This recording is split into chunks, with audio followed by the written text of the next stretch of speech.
नमः सिद्धेभ्यः सर्वमंगलमांगल्यं सर्वकल्याणकारकं प्रधानं सर्वधर्माणां जैनं जयतु शासनम् जैनं जयतु शासनम्। पंच परमेष्टि भगवान की, आचार्य श्री गुरुवर कुंद कुंद महाराज की, आचार्य श्री गुरुवर विद्यासागर महाराज की, जगत पुण्यव्यापक समर्थ 30 चक्रवर्ती मुनि पुंगव श्री सुधा सागर जी महाराज जी की, सुलभ श्री गंभीर सागर जी महाराज जी की। दुनिया में रहने वाला कोई भी पदार्थ हो, वस्तु हो, उसको चलना तो पड़ता ही है, क्योंकि रुकना वस्तु का स्वभाव नहीं है। वस्तु कूटस्थ नहीं है, वस्तु क्षणिक भी नहीं है, वस्तु स्थिर भी नहीं है और वस्तु अस्थिर भी नहीं है। जीवन मिटता भी नहीं है, जीवन रुकता भी नहीं है। लेकिन हमारे लिए वह जो हमारी जो अपन 2 दिन से चर्चा कर रहे हैं कि हम रास्ते पे चल रहे हैं, चलती हुई की अनुभूति हो रही है, लेकिन कहीं हम पहुंच नहीं रहे हैं। चलने की अनुभूति हो रही है, लेकिन चलते चलते पूरी जिंदगी निकलने के बाद भी हम कहीं पहुंच नहीं रहे। उसके 2 कारण हैं। या तो हमें रास्ता पता नहीं है रास्ते का, और दूसरा व्यक्ति है कि हम भीड़ के पीछे हैं। जो सबका होगा वो मेरा हो जाएगा। सारी दुनिया जहां जाएगी वहां मैं चला जाऊंगा। ये जो सोच है, यह सोच हमारे लिए निकम्मा बनाता है। पहला सोच तो हमें बनाता है कि हम अज्ञानी हैं। हमसे कोई पूछे कि तुम्हारी जिंदगी का लक्ष्य क्या है, 99% लोग नहीं बताएंगे। वो कहते महाराज जी चल रहा है, जिसे ढाल मिलता है वहीं लुढ़क जाते। जिंदगी तुम लोगों ने जी है, किस लिए जिए हो? इतने दिन जिंदा रहे किस लिए? इस प्रश्न का जवाब यदि तुमसे पूछे कि तुमने जन्म लिया, जिंदा भी रहे, इतने साल जिंदा तुम किस लिए रहे? और आगे भी जिंदा किस लिए रहना चाहते हो?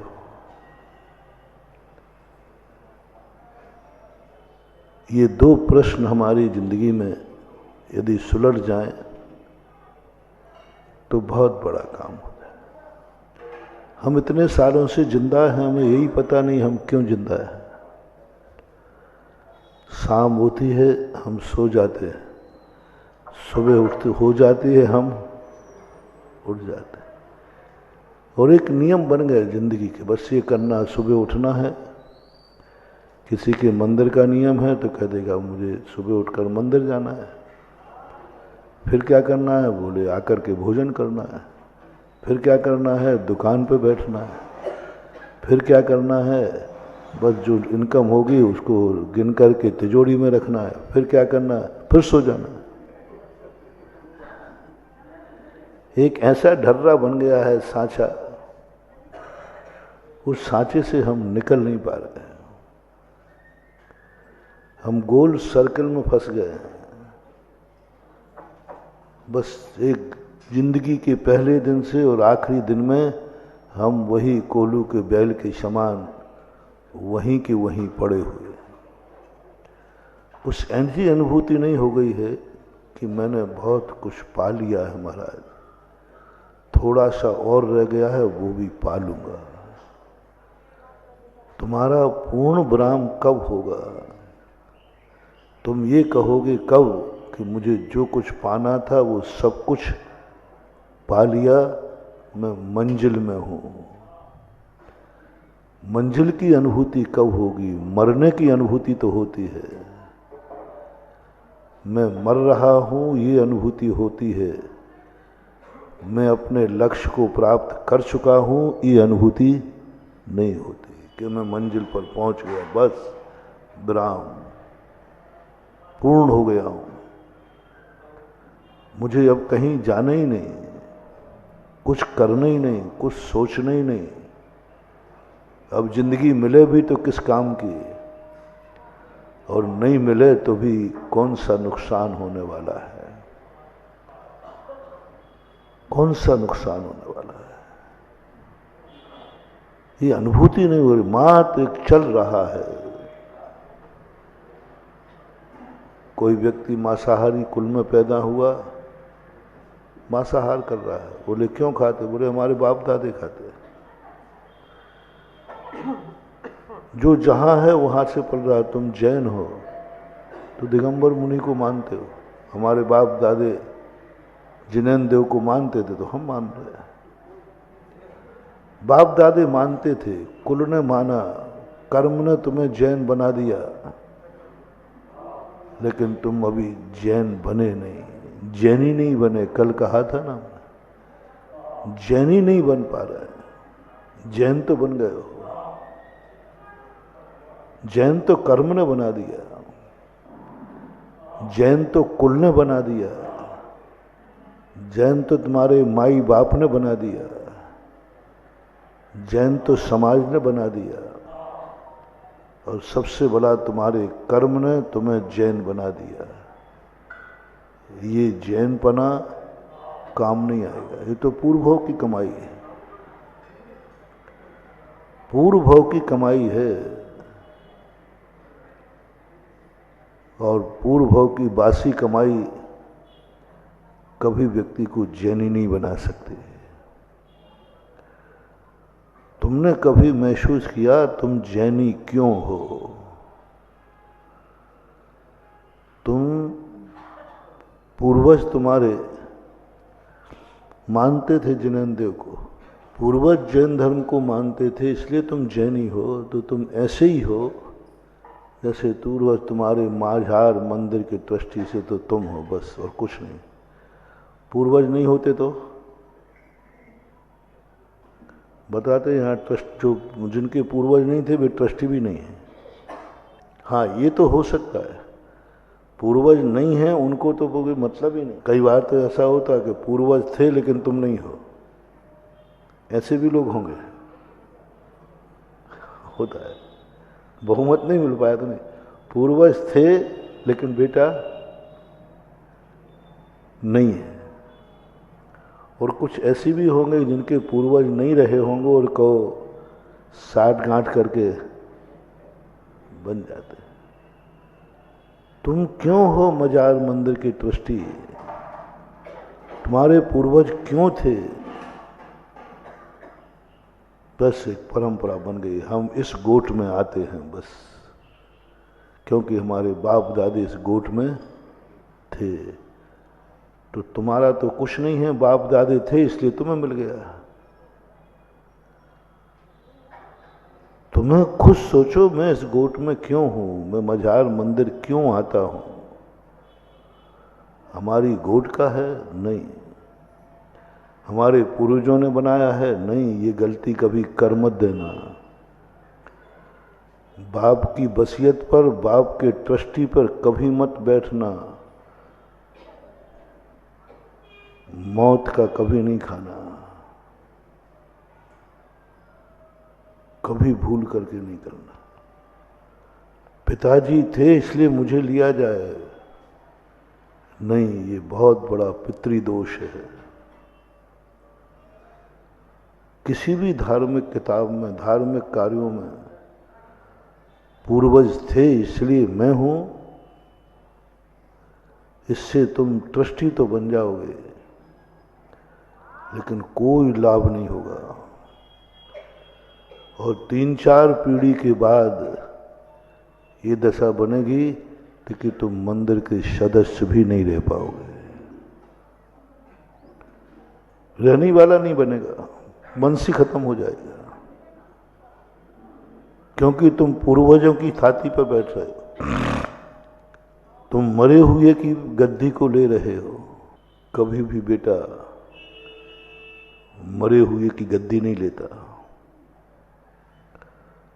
संपत्ति नहीं लेता। सही जैनी, सही क्षत्रि, जैनी सब क्षत्रि हैं, और क्षत्रि कभी भी मरे हुए बाप की संपत्ति नहीं लेता, मकान भी नहीं लेता, जायदाद भी नहीं लेता, एक कौड़ी भी नहीं लेता। मरे हुए की संपत्ति चांडाल की होती है।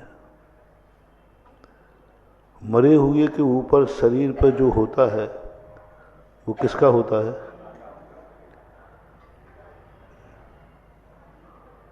लेकिन अकेला कफन छोड़ते हो और सोना चांदी पहने हो तो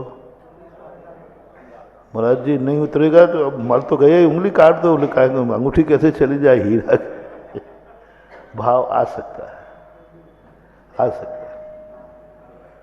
क्या जैन दर्शन का एक बहुत बड़ा रहस्य महानुभाव बता रहा हूं, तुम लोगों को अच्छा नहीं लगता। असली पिता वो है जो अपने बेटे को मरने के बाद संपत्ति नहीं भोगने देता, जीते जी उसकी वसीयत लिख के जाता है। मरने के बाद देवे लेना पड़े, मर गया पिता, अब संपत्ति नाम कराओ, मृत्यु प्रमाण पत्र बनाओ। मृत्यु प्रमाण पत्र बनाने के बाद तुम्हारे नाम की संपत्ति होगी, और तुम्हें ये सिद्ध करना पड़ेगा कि मैं ही इनका बेटा हूं। दो बातें होंगी कि नहीं?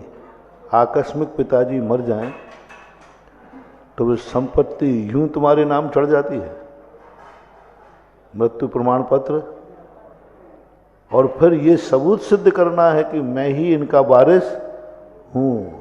यदि दूसरे ने दावा ठोक दिया तो कि नहीं साहब यही वारिस नहीं है, मैं भी हूं, मर गया, उसको कौन कौन गवाए? माँ भी मर गई, दोनों मर गए, अब क्या करोगे? अब केस लड़ो, बहस हो, जो वकीलों को खरीद ले, जो न्यायालय को खरीद ले, वही वारिस बन जाता है। झूठी वसीयतें भी होती हैं। ये हमारी भारतीय संस्कृति नहीं है। भारतीय संस्कृति कहती है कि अपने बेटे को मौत की संपत्ति देके मत जाओ, अपने हाथ से भेंट में देके जाओ, हाथ से देके जा। जिंदा पिता ने दी है, पिता ने मुझे अपना बेटा माना है। पिता जब वसीयत लिखता है तो उसे मृत्यु प्रमाण पत्र की जरूरत और गवाही की भी जरूरत नहीं। दो गवाह लाओ, पिताजी संपत्ति तुम्हारे नाम कर रहे हैं, तो दो गवाह लाओ कि यही मेरा बाप है और ये मेरा बेटा है। कुछ नहीं करना, पिता को इतनी कहना है कि मैं साक्षी पूर्वक कहता हूं ये मेरा बेटा है। कोर्ट में इससे ज्यादा पिता और बेटे की संबंध को सिद्ध करने के लिए जीते जी क्या गवाही की जरूरत है? क्या कोर्ट की जरूरत है कि ये मेरा बेटा है, ये मेरा पिता है? दोनों जाके कह देते हैं ये मेरा पिता है, हम इसके बेटे हैं, काम हो जाता है। कोई गवाही की जरूरत नहीं है। आज तक जितने बेटे बैठे हैं, बताओ किसकी बेटापना गवाही से सिद्ध हुआ हो कि दो गवाहों ने कहा है कि हाँ ये इसका बेटा है? बताओ तुम सबके बाप तो थे कि नहीं थे? तो तुम उन्हीं के बेटा हो, ये सिद्ध किसने किया? गवाहों के आधार पर तुम बेटे बने हो तो वैसे बोल दो। अहमद भाई तू ही बोल दे। नहीं तो गवाह लाना पड़े होंगे, हाँ पापा मैं तेरा बेटा हूं। अपना भारत देश महान है। माता पिता ने कह दिया ये मेरा बेटा है, बस कुछ नहीं, दुनिया को कोई लेना देना नहीं, दोनों ने कह दिया बस। और वो कह रहा मेरा बेटा है, मैं वसीयत देता हूं। यदि कोई दावा न करे तो किसी गवाह की जरूरत ही नहीं पड़ती। यह है आदर्श परंपरा। पिता ने मुझे बेटा माना है, वसीयत लिख के गए। मरने के बाद तुम क्या जवाब दोगे कि उन्होंने माना है कि नहीं माना? मर्यादा पुरुषोत्तम राम जब विवाह करके आए तो क्या कहा? राजगद्दी का मुहूर्त निकाला। रामचंद्र जी कहते पिताजी इतनी जल्दी क्यों? अभी तो मेरी शादी होकर के ही आया हूं और आप राजगद्दी देना चाहते? आप वृद्ध भी नहीं। बड़े बेटे शादी योग्य हो जाए तो उस समय पिता की उम्र क्या मान लो? आज के युग में 45, 40 से 45 के बीच में। उस समय यही उम्र दशरथ की थी। उस रेशो में उस समय लाखों की उम्र थी, लेकिन परसेंटेज में 40-45 की उम्र में आप राजगद्दी मुझे सौंप रहे हैं? पिताजी मैंने तो भाव नहीं किया कभी। मैं तो सोच रहा हूं कि अभी तो पिताजी जवान हैं। पिताजी अच्छा अभी युद्ध करके आए थे, युद्ध जीत करके आए थे दशरथ। और दशरथ युद्ध जीत के आए थे, बहुत वीर योद्धा थे। क्या बात कहते हैं? दशरथ के उवाच, बेटा तू मेरा बेटा है, भिखारी नहीं है। तेरे मन में जब भाव आए कि राजगद्दी मुझे मिले, तू जब मांगे तब मैं राजगद्दी दूंगा। मुझे धिक्कार है कि बेटा पहले भिखारी बने फिर मैं राजगद्दी दूं। आर्य पुत्रों की ऐसी परंपरा नहीं है। पाश्चात्य संस्कृति में है कि बाप को बेटा मार करके गद्दी छीनता है। बेटा वो छोड़ते ही नहीं है। तो बेटा क्या सोचता है, कम मरे। यदि बेटे के मन में ये भाव आ जाए कि पिताजी कब गद्दी छोड़े मुझे मिले, पिताजी कब चाबी मुझे देवें, पिताजी कब मुझे वसीयत लिखें, समझ लेना उस पिता को इससे बड़ा अभिशाप दुनिया में कुछ नहीं हो सकता। सबसे बड़ा अभिशाप। बेटे के मन में भाव आ गया कि पिताजी मुझे छोड़ते ही नहीं, मुझे कुछ देते ही नहीं, मुझे कुछ समझते ही नहीं। ये मंदू बहुत बड़ा अभिशाप।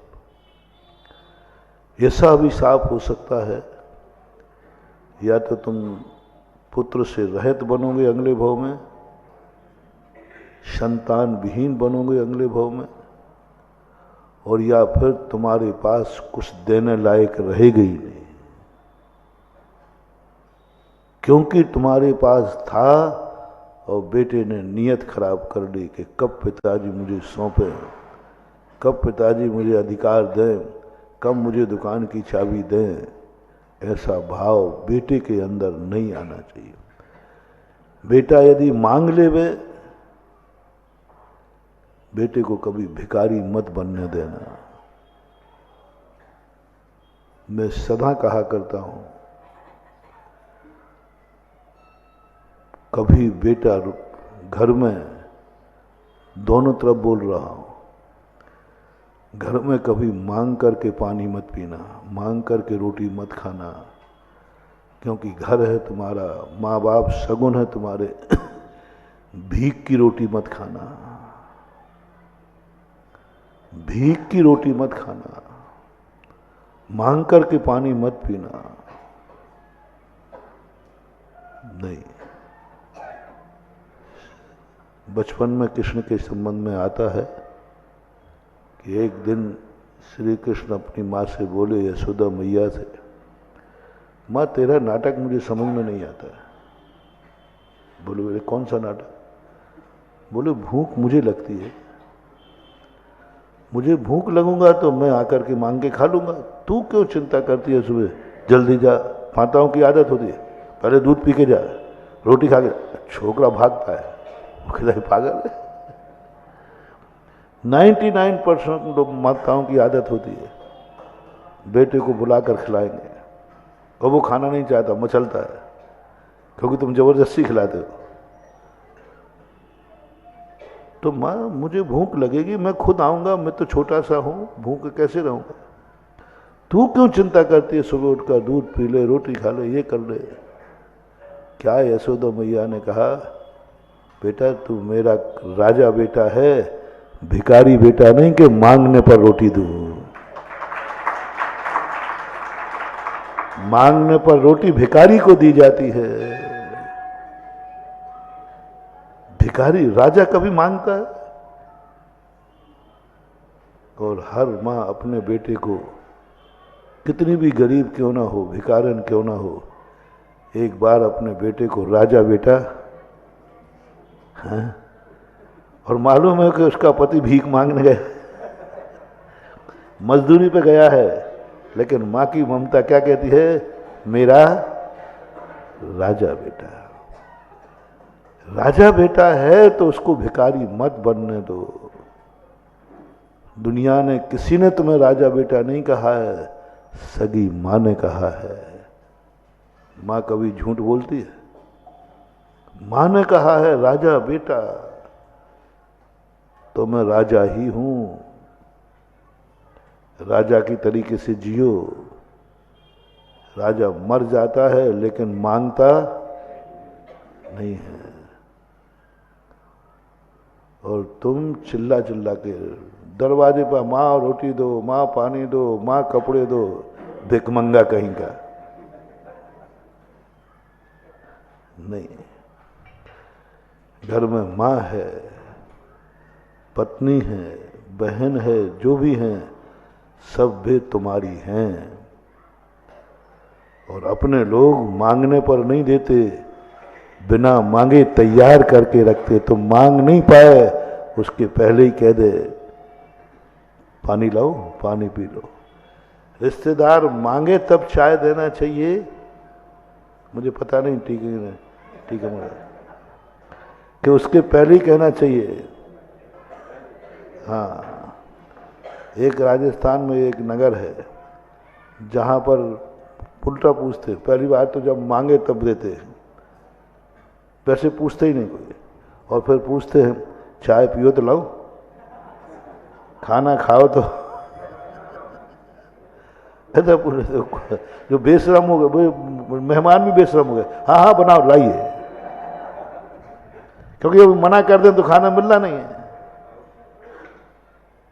और यदि ये परंपरा अपने घरों में चालू कर सको, भरत चक्रवर्ती ने, महाराज हम घर के मालिक हैं, हम ही तो सब भोजन लाए हैं। नहीं, तुम घर के मालिक नहीं हो। सामान आने के बाद उस सब का मालिक तुम्हारे घर की महिलाएं हैं।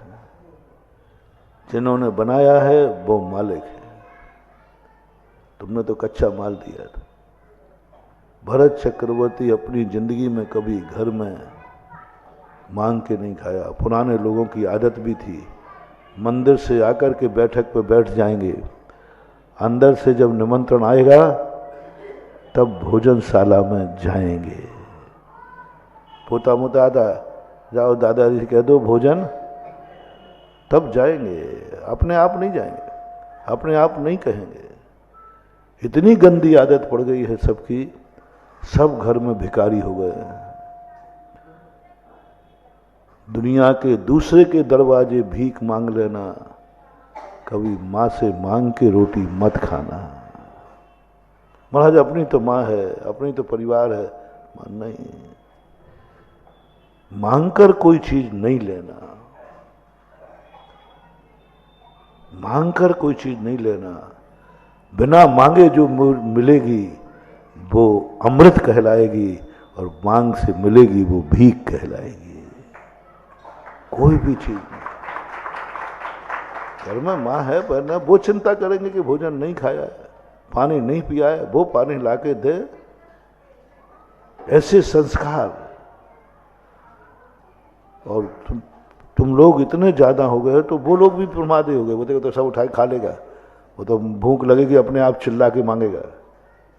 अपन चिंता नहीं, आजकल चिंता नहीं करते। पहले बताते हैं कि घर की महिलाएं जब तक पुरुष वर्ग भोजन नहीं कर लेते थे, भोजन नहीं करते थे। बूढ़ी पुरानी महिला एक एक को गिन गिन के कराती, अभी वो रह गया है। जब सब कर लेते थे तब बाद में वो भोजन करती थी। द्रौपदी को और कोई सिद्धि नहीं थी, कोई देवता नहीं थे। जिंदगी में उसने एक ही नियम लिया था, जब तक मेरे घर के पूर्ण सदस्य मैं मेहमान के भोजन नहीं कर लेंगे तब तक मैं भोजन नहीं करूंगी। इस सिद्धि के कारण उसके कटोरे में अतिशय था कि जब तक वो भोजन नहीं कर रहे कटोरा खाली। अन्नपूर्णा कहलाती है। घर की नारियां अन्नपूर्णा कहलाती है। ये बैठी रहती है, जब तक पुरुष नहीं आएगा तब तक भोजन नहीं करेंगे। अब आजकल वो बनाते ही समय कर लेती क्योंकि इनका कोई ठिकाना नहीं। मैंने एक दिन प्रवचन दिया, महिलाओं को खूब फटकारा कि उनकी ये परंपरा लागू करो। तो प्रवचन तो बोली नहीं, बाद में 10-15 महिलाएं मिलकर आए, महाराज जी अब मेरी भी सुन लो। आप ये इनके भरोसे यदि हम बैठे रहें, कई बार बैठ लिया, ये दिन में बाजार में 3-3 बार खा रहे, हम इनका इंतजार ही कर रहे हैं, और शाम को आके कह दे हम तो खा चुके। पुरुष भी ऐसा होना चाहिए। कोई व्यक्ति यदि कहे घर भोजन की, नहीं हमारी घर की महिलाएं भूखी बैठी होंगी, या तो हमें सूचना देना पड़ेगा और या फिर मुझे खुद जाना पड़ेगा। दोनों सुधरें। और स्थिति मांग करके नहीं खाना। घर में तो नहीं मांगना, वो तो शगुन है। माँ ने राजा बेटा कहा है तो राजा की तरीके से जियो। राजा मांगता नहीं, राजा को मिलता है। यशोदा ने कन्हैया से कहा, नहीं तू मेरा राजा बेटा है, मांगेगा तब दूंगा, इंतजार करे मेरा। मैं मां हूं, तू राजा बेटा है, तेरे बिना मांगे मुझे थाली रखा के तैयार रखना है, यही मेरी मां का काम। राजा दशरथ ने यही कहा, राम तू मेरा प्यारा बेटा है। जब तेरी नीयत खराब हो कि राजगद्दी मुझे कब मिले, तब मैं तेरे मांगने पर, चाहे मन से मांगो, चाहे वचन से मांगो, चाहे मान लो मुंह से नहीं भी मांग रहा है तो मन में भाव तो आ गया। राम तू मेरा राजा बेटा है, भिखारी बेटा नहीं। इसलिए तेरे मन में भाव ना आ पाए, तेरे वचन से शब्द ना निकल जाए, मन में भी भाव नहीं आए, उसके पहले मैं अयोध्या का राज तिलक करना चाहता हूं। कोई भी पद हो महानुभाव, दूसरे की नीयत खराब हो उसके पहले छोड़ दो, उसके पहले छोड़ दो, वो फलेगा। और लोग ऐसी बद्दुआ देंगे, तुम्हारा जिंदगी जो भी तुमने सेवा की है सब खत्म हो जाएगी। शास्त्रों में एक कहानी आती है, एक भाई बहन थे दोनों, बड़ी उम्र हो गई थी, और सेठ तो था बहुत कंजूस था, बहुत कंजूस था। वो पैसा खर्च नहीं करना चाहता था, इस कारण से उसकी शादी नहीं हो रही थी। अच्छे घर के लोग आवे तो वो एक ही बात कहे, कि भाई क्या खर्च करोगे, तो ये तो कहते मैं तो कुछ नहीं खर्च करूंगा। तो अच्छे संबंध क्यों आएंगे? दोनों की शादी नहीं हो रही, महज पैसे के कारण है, कंजूसी कारण। दोनों भाई बहन चर्चा करते, देखो मेरे बाप के पास इतना धन है, लेकिन उसके बावजूद भी ये हम लोग गृहस्थी में प्रवेश नहीं कर पा रहे। एक दिन राजा का या सेठ का जन्मदिन था, तो जन्मदिन पर लोगों ने एक नाच कराया। वो नाचते हैं ना, नट नटनी। नट नटनी सोचते हैं कि इतने बड़े सेठ के यहाँ जा रही हूँ, नियम से मुझे अच्छी इनाम मिलेगी। लेकिन वो तो मूस था, कंजूस था। पूरी रात भर नाचती रही नटनी, नट बजाता रहा, लेकिन 1 रुपया भी निछावर। पहले ठहराव नहीं होता था बाजे वाले सब आदि निछावर ही मिलती, ठहराव कुछ नहीं। 1 रुपया निछावर नहीं दिया। अंत में नटनी कहती है कि मेरे बस की बात नहीं है अब नाचना, सुबह हो गया है, अब मैं थक गई हूं। तो नट कहता है, देख पूरी रात तो तू नाच चुकी है, गई बहुत रही थोड़ी, थोड़ी भी अब जाए। अब रात भर नाच लिया है तो सुबह होने ही वाला है, ये भली कुछ ना दे, लेकिन अपनी कला से तुम क्यों हारती हो? थोड़ी देर के लिए कला, ये राजा कह देगा कि रात भर नाचने के लिए बुलाया था, रात भर नहीं नाची इसलिए नहीं दिया। रात भर के लिए बुलाया था, रात भर नहीं नाची इसलिए नहीं दिया। तो क्यों कलंक लगाती है? तू कलाकार नहीं तो रात भर नाच नहीं सकती थी, ये कलंक लग जाएगा। गई बहुत और रही थोड़ी, थोड़ी भी अब जाए। नट ने ये गाना शुरू कर दिया। उधर दोनों भाई बहन, राजकुमार राजकुमारी, दोनों सोच रही थी भैया आज तो पिताजी का जन्मदिन हो गया, जब तक ये जिंदा है अपनी शादी तो नहीं होगी, इसलिए कोई उपाय सोचो इसको ऊपर भेजने का। दोनों सलाह कर रहे थे कि पिताजी के जीते जी ये काम नहीं होना, अब एक ही उपाय है कि इनको ऊपर भेजो। दोनों ने मन बना लिया किसको ऊपर भेजने का। सुनते जाना कहानी, कोई मैं कहानी नहीं सुना रहा हूं, पत्थर तो तुम्हारे सिर पे ही आना है। यहां तक आ गया कि ये कब मरे। ओहो, बेटा बिटिया बाप को मरने की बात सोच रहे, बाप को मरने का विचार आ रहा है, कब मरे। बोलो इससे बड़ा और क्या पाप होगा? कौन सोच रहा है? बेटा बिटिया अपना ही खून कह रहा है कब मरे, क्योंकि इनके मरे बिना हमारी जिंदगी सुखी होने वाली नहीं है, और जब तक ये मरेंगे तब तक हमारी जिंदगी निकल जाएगी। एक ही उपाय है, इनको किसी बहाने ऊपर भेजो और हत्या का दोष न लगे। और ये विचार आ गए।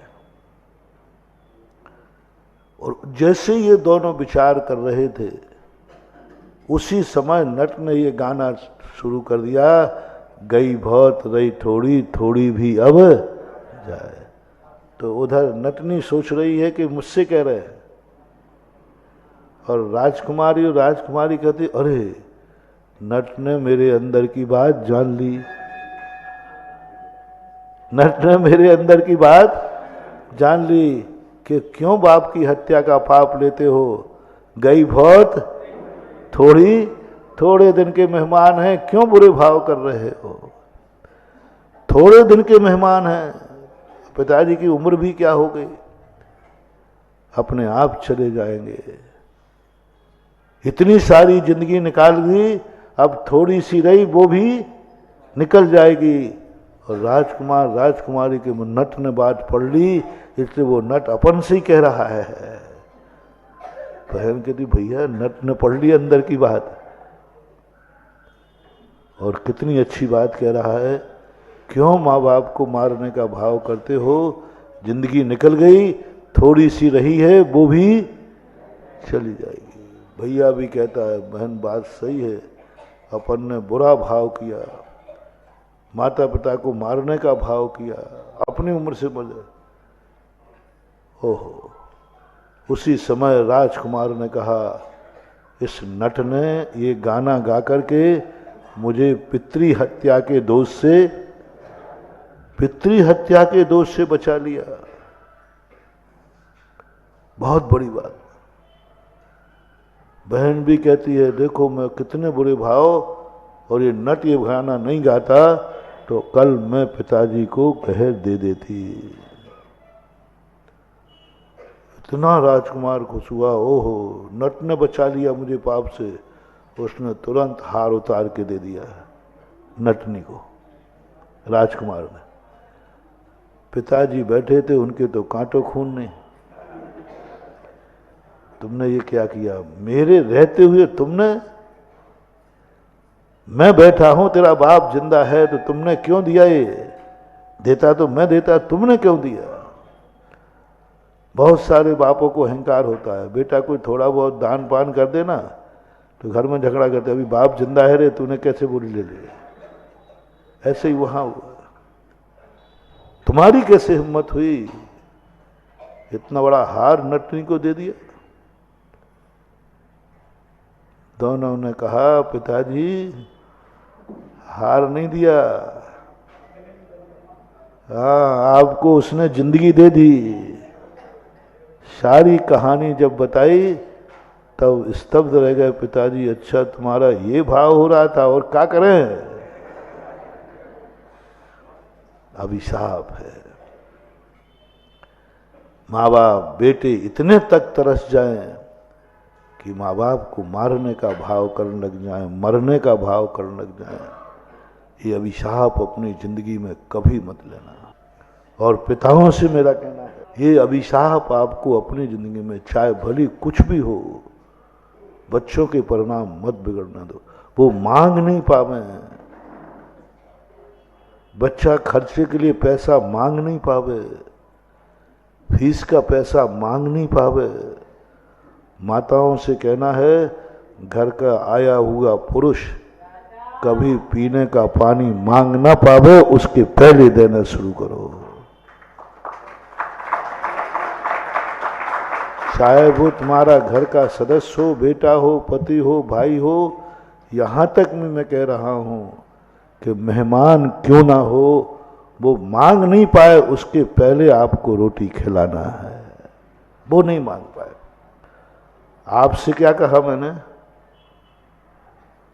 भूखे रह जाना लेकिन मांगना नहीं।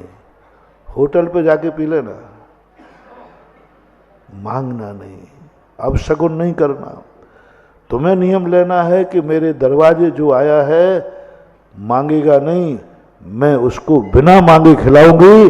अतिथि देवो भव, अतिथि देवो, अतिथि देव है।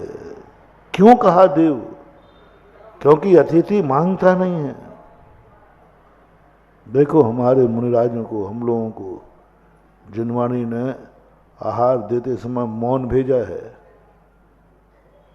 मौन भेजा है। मांगना नहीं, घर में घुसना नहीं, दरवाजे पे बुलाने आए तो और मांगना नहीं। यहां तक कि इशारा भी मत करना, आंख से भी मत मांगना, क्योंकि उस सामान की तरफ देखेंगे तो अरे महाराज उधर देख रहे हैं। नहीं, अंजलि पे देखना। बिना मांगे जो आवे वह दान है, अमृत है, और उसी से भिक्षा चलिए जाए। ये परंपरा, ये संस्कार तुम अपने घरों में लाओ, अपने परिवारों में लाओ। ऐसे आदर्श दुनिया के दूसरे के दरवाजे निमंत्रण से नहीं, अपने घर में भी निमंत्रण से भोजन करो। कोई कह देगा तो कर लेना, नहीं तो बैठे रहना। भरत चक्रवर्ती 6 खंड का अधिपति, भरतेश वैभव में लिखा कि मंदिर से आकर के वो भोजनशाला में बैठक में बैठ जाता था। जब अंदर से कोई बुलाता था तब कहीं जाके भोजन करता था।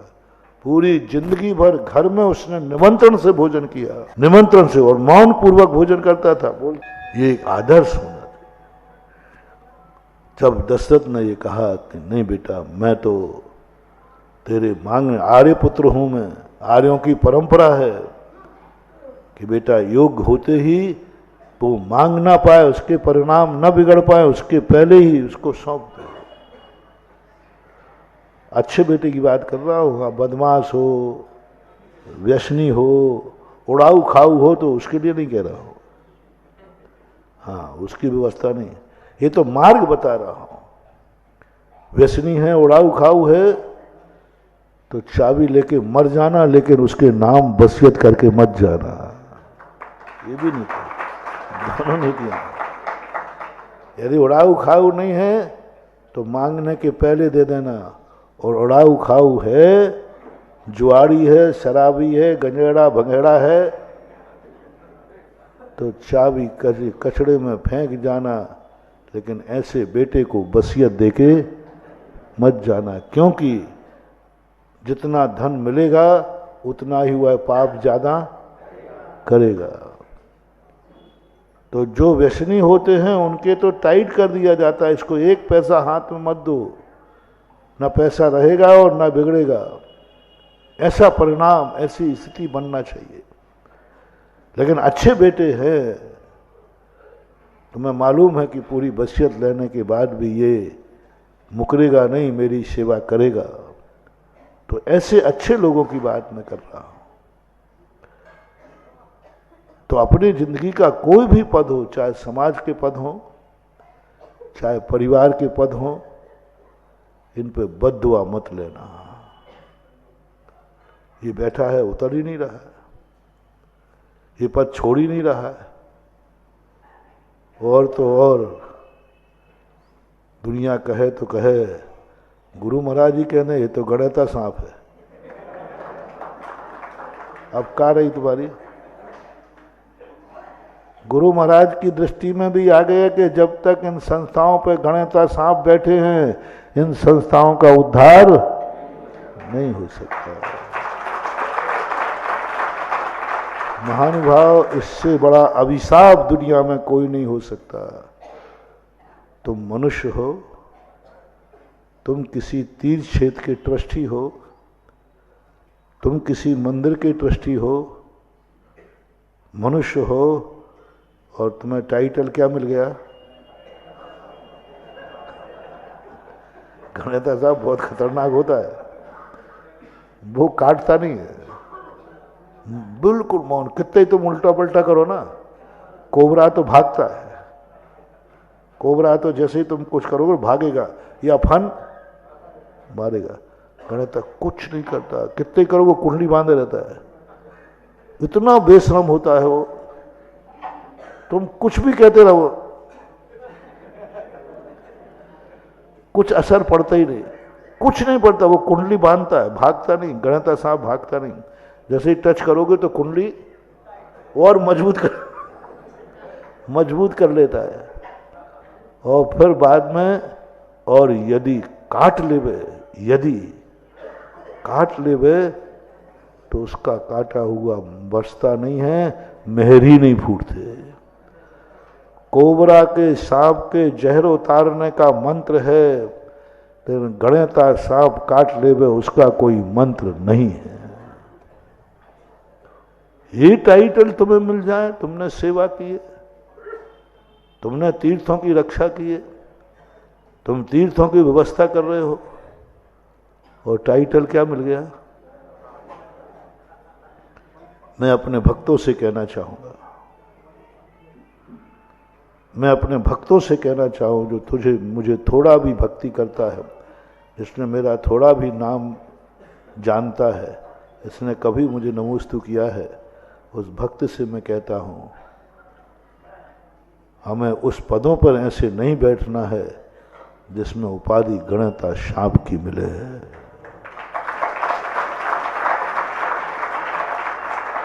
अवभाग्य मान करके बैठना है। लोग याद करें कि वो कोई पदाधिकारी था जिसके काल में ऐसा हुआ, और निर्मोही था। देखो, निर्मोही था, किसी ने पद मांगा नहीं, और बल्कि लोग चाह रहे हैं कि यही पद पर रहे, और वो कहते नहीं साहब, चुनाव का समय हो गया। अब मैं एक दिन भी ज्यादा नहीं, एक घड़ी भी ज्यादा नहीं, एक घंटा भी ज्यादा नहीं, दिन तो बहुत होते हैं, हमारा समय हो गया। आप लोगों ने हमें मौका दिया, आप लोगों ने हमें सौभाग्य दिया, हमसे जो कुछ बना हमने किया। हमने अच्छा किया ये मत दलील देना। अच्छा व्यक्ति, अच्छा पदाधिकारी कभी ये नहीं सुनाता, ये तो वहाँ पार्लियामेंट में सुनाया जाता, मैंने ये किया, मैंने ये किया, मैं, और मैं नहीं बनता है वो। नहीं, मैंने कुछ नहीं किया। जितना करना था, ये चुनाव के जो आप लोगों ने बैठाला, जितना आप लोगों ने उम्मीद की थी, जितना मुझे करना चाहिए था, उतना मैं नहीं कर पाया, मुझे क्षमा करना। बहुत उम्मीद से कि मैं ये कर लूँगा, मैं ये कर लूँगा, और मैंने भी सोचा था कि मैं अपने कार्यकाल में बहुत अच्छा कार्य, बहुत बढ़िया कार्य करूँगा, ये कर दूँगा, मैं ये कर दूँगा। लेकिन पूरी समाज के सामने किया है उसने, नहीं करने वाले की नहीं कह रहा हूँ, सब कुछ कर लिया, फिर भी हाथ जोड़ के यही कहना, जो होना चाहिए था वो मैं नहीं कर पाया, सब लोग मुझे क्षमा करें। अच्छे कार्यकर्ता की बात बता रहा हूँ। तो उन्होंने कहा नहीं साहब, अभी आप ही बैठिए। बोले नहीं साहब, अब तो जितने दिन का इकरारनामा था वो पूरा हो गया, अब एक दिन भी मैं इस गद्दी पर नहीं बैठूंगा। ये गद्दी निर्माल है, ये गद्दी पाप है, ये गद्दी अनधिकृत है। ये गद्दी में एक दिन बैठा तो ये गद्दी पर मैं नहीं बैठा हूं, कोई गुंडा बैठा है। समाज का मैं गुंडा नहीं हूं। गुंडा समझते? हमारा आप तो कहते जाओ, हम लोग सब समझदार हैं, सब जानते हैं।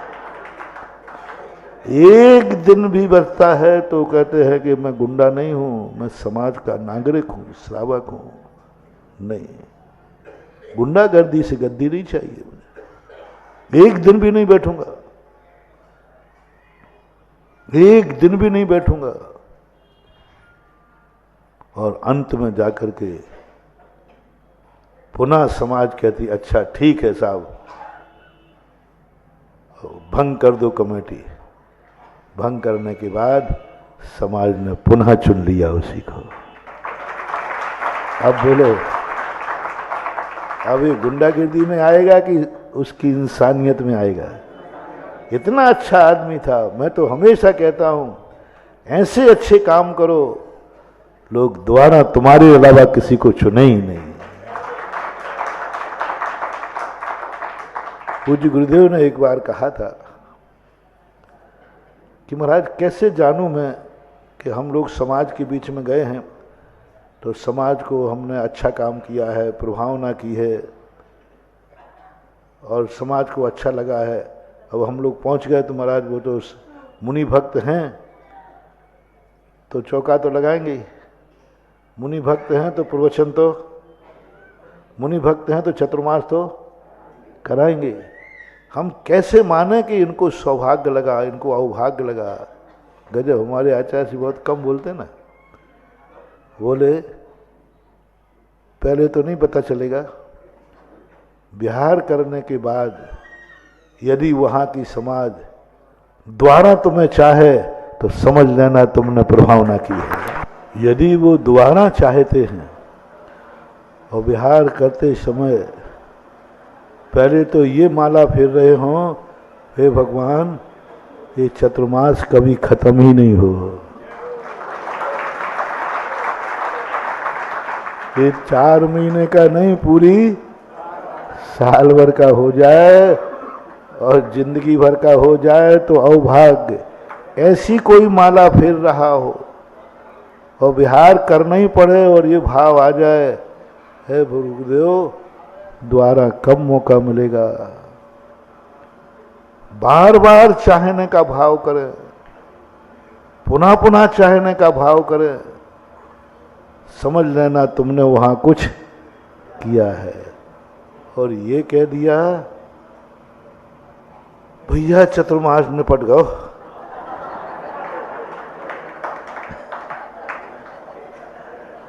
द्वारा अरे भैया, अरे देखो भाई, अब वो एक बस करा लिया ना। एक यदि साधु का रहना भार बन जाए तो साधु का दुर्भाग्य है, और साधु का आना सौभाग्य बन जाए तो साधु की साधुता है।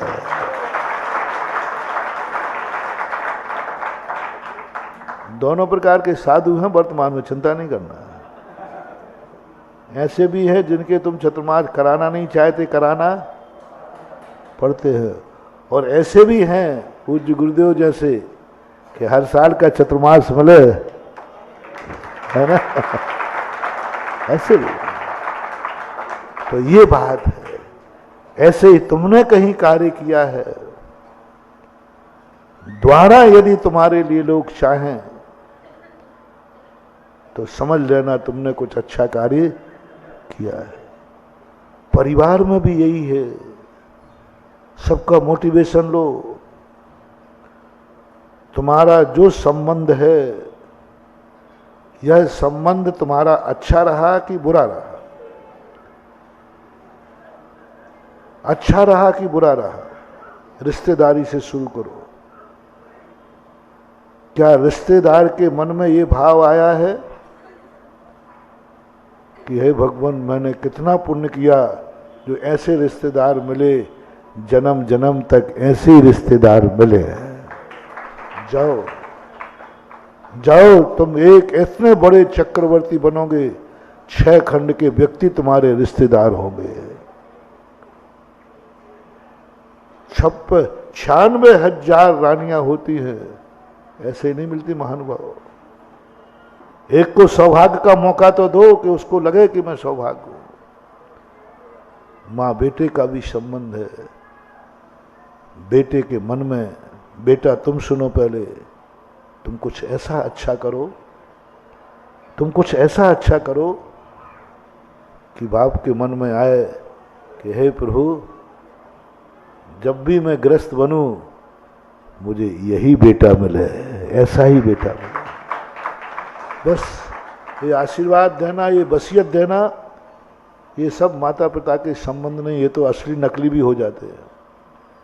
लेकिन पिता के मन में ऐसा भाव आए, क्या कर दिया इस बेटे ने, मेरी तो कोई इज्जत नहीं थी, इसने सारी इज्जत दिलवा दी, मुझे कोई पूछता नहीं था, मैंने इसके नाम से पूछ रहा हूं। अपनी जिंदगी में एक काम जरूर करना, काम तुम करना और सम्मान पिता का हो गए। काम तुम करना और सारा जगत दुआ देवे। ओहो, ऐसा बेटा, धन्य है वे माता पिता जिनको ऐसा बेटा मिला। ये 2 शब्द जरूर दुनिया में पिताजी को वरदान में देके जाना। तुम्हारे कारनामा, तुम्हारी हरकत, तुम्हारा कृत्य तुमने किया है, और लोग किसको दुआ दे रहे हैं। अरे क्या बेटा है, क्या संस्कार दिए माता पिता ने। और ये भाव आ जाए, जिसका बेटा ऐसा है, बोलो ना, बस एक, हर बेटे के लिए एक जिंदगी में एक काम करना है कि तुम्हारे कारण पिता का सम्मान हो। कोई उन्हें पूछ नहीं रहा था पिताजी को। किसी ने कहा ये जो आ रहे हैं ना, इनको जानते हो? बोले नहीं जानते, आ रहे होंगे। अरे नहीं नहीं, ये फलाने के पिताजी हैं। अच्छा, उसके पिताजी हैं? वो लड़का तो अपना देवता है। और सब लोग खड़े हो गए, अरे आप उसके पिताजी हैं, आइए आइए। किसके कारण सम्मान मिल गया? उनकी तो कोई इज्जत थी नहीं, कोई नहीं जानता था लेकिन बेटे ने कुछ ऐसा किया कि बेटे के कारण अच्छा उसके पिताजी हैं, लोगों ने आके आगे बैठा दिया। ये दृश्य तुम कभी करके जाना, जाओ, तुम्हें ऐसे माता पिता मिलेंगे, तुम्हारे बाप की अर्थी कभी तुम्हारे कंधे पर नहीं उठेगी। हाँ, कंधे पर नहीं उठेगी। ऐसे लोग हैं दुनिया में। तीर्थंकर के घर में कभी माता पिता नहीं मरते, कोई मरता ही नहीं है,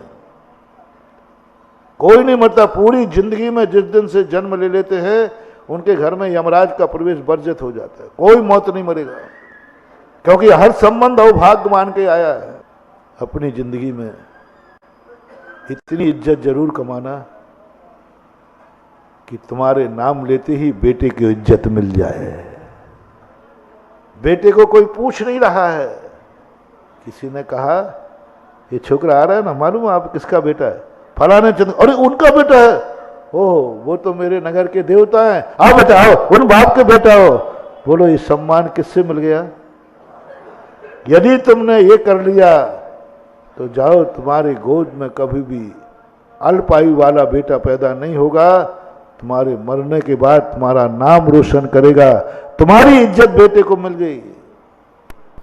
पिता को एक जरूर अच्छा कार्य करना है जिसके कारण बेटे को मान मिले, बेटे को सम्मान मिले, बेटे के मन में अवभाग्य जाने, और बेटा एक बार कहे कि यदि मुझे दोबारा जन्म लेना पड़े तो मैं इन्हीं का बेटा बनना पसंद करूंगा। और यही भक्त बनने का लक्षण है। महावीर भगवान की।